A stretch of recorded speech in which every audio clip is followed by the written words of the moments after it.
Hey there, you're showing growth at understanding the program. I just want to point out a few things that are starting to be bad habits across the board with everyone. Can you tell what it is? Compare this to the first assignment I had you do, which was the a ball going through the maze. What was not done here? There are a lot of curves that have no animation on them that were kept, right? When that happens, you need to get rid of them. So get out of the bad habit of keeping those lying around. If there's something without animation on it, get rid of it. So I'm going to clean up that first and foremost. Then I'm looking at your translates here, and I'm noticing one more thing. What didn't happen? Right click, break tangents, weighted tangents, free tangent weight, because I want to be able to edit my curves. None of these curves were edited. You will get robotic movement if you do not edit your curves. And robotic movement, you're not going to be hard to do because they can, anybody can do that. So you need to get in the habit of editing your curves like you did the first week. So we're going to practice that a little bit here. I'm also going to look at this animation real quickly. This is what's considered a cycle. You didn't have to do a cycle this animation. You wanted to bounce forward. So you wanted to translate forward, and I see there's no translation here. Translate actually in the Z is where you would translate. So let's get rid of that because there's nothing there. You only have translate Y and translate Z here, which is fine. Z is where it should have been moving forward, and you kind of have moving forward, but then you go backwards. Whoa, see that? There's a skip here where it goes backwards. So let's get rid of this and see maybe if that affects it. Somehow it goes back to its original position. So let's take everything that takes it backwards and just make sure it goes forward. So you see it starts there and it goes kind of backwards. So let's start from the backward position and just move forward. And I'm going to move this to keyframe 1. Well, maybe not. Well, let's see what happens when I put it on 1 because that's actually an accident. Forward, and he lands. Okay, so because he lands there, I'm just going to make sure he moves forward into position. Boom, he lands. And maybe he just jumps in place for a few times, okay? But we'll have one forward position, and I'm going to edit that. I'm going to take my weighted tangent, and I'm going to make sure I'm in move. And I'm going to move it forward. Then I'm going to delete any extra keyframes, okay? And then I'm going to look at, and he's going to bounce a couple times here, right? So he doesn't move much forward, but he does move. Okay, so it's not perfect, but I'm just showing you a little bit about editing. Then I want to look at the bounce up and down, the translate Y. So remember, everything calls back to your bouncing ball assignment. So in your bouncing ball, it should have only been, I'm looking to see if this is your primary Y. So that's the down, that's the up, down, up. Interesting that yours is in the negative. So it goes up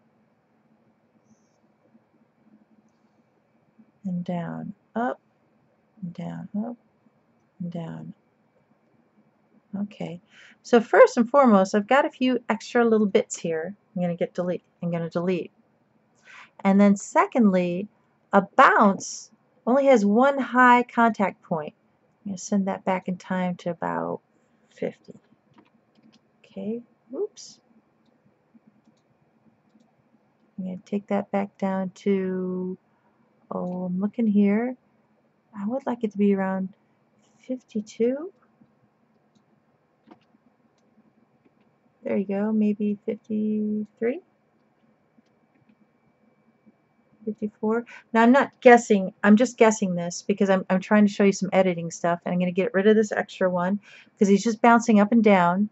Plus you want to make sure he's up in the air and he goes down. So you've got a backwards Y here that I'm trying to figure out. So let's kill this and have him hit the ground at maybe 38. Okay.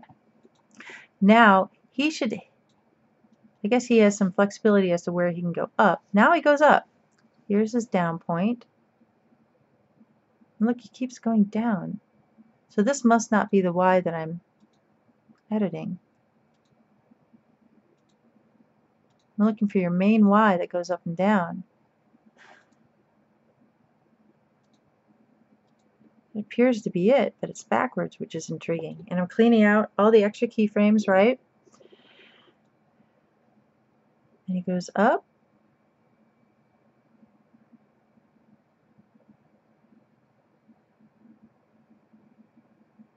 Up.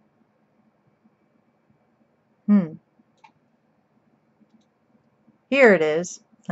This is where your main Y is. View frame all. Okay. So this main frame Y, let's look again. Did he do his editing? No. Is there a deadline? Yes. Let's get rid of that deadline. Don't be embarrassed because I'm showing this to you guys and showing it public. All of you are making this mistake. Every single one.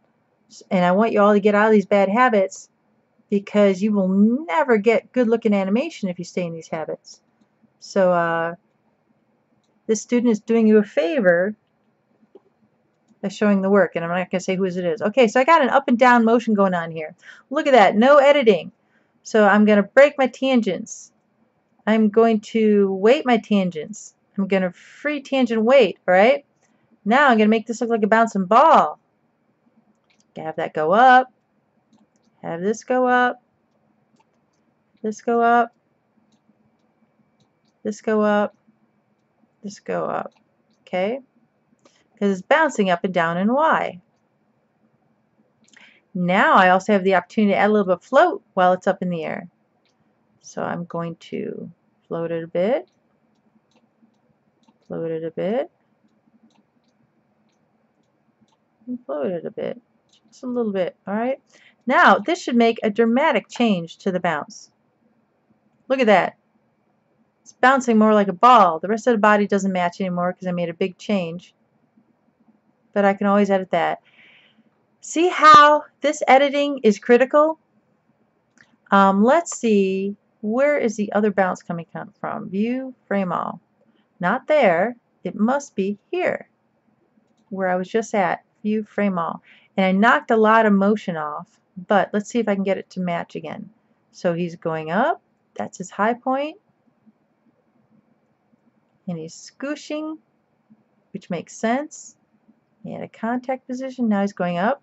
Okay, so now let's play with these curves. So I'm going to pick everything just to keep it easy. Yeah, I already did my break, weighted, and free tangent weight. Now I need to make this look like a bouncing ball. The Y translate is the easiest one to fix in this regard because you can easily see how it's a ball. Whoops. Edit, undo keyframe. Even a person doing this for years. Ouch. Edit, undo keyframe. Still runs into that little alley cat of a picking that. Up. Up. Up. Up. Whoa. Oh, I'm going to do Control Z for a little bit. Whoops. No. That's fine. I thought I pulled that down by accident. I'm going to pull that up. All right. If anything, at least edit your Y translate. Look at that. Much more of a bounce. I knocked the bounce off by changing the timing on a few things, but at least you see how it's a lot more crisp now. You can read it. So, folk, start doing that, or else I'm going to start knocking points off for not editing your animation graph editor.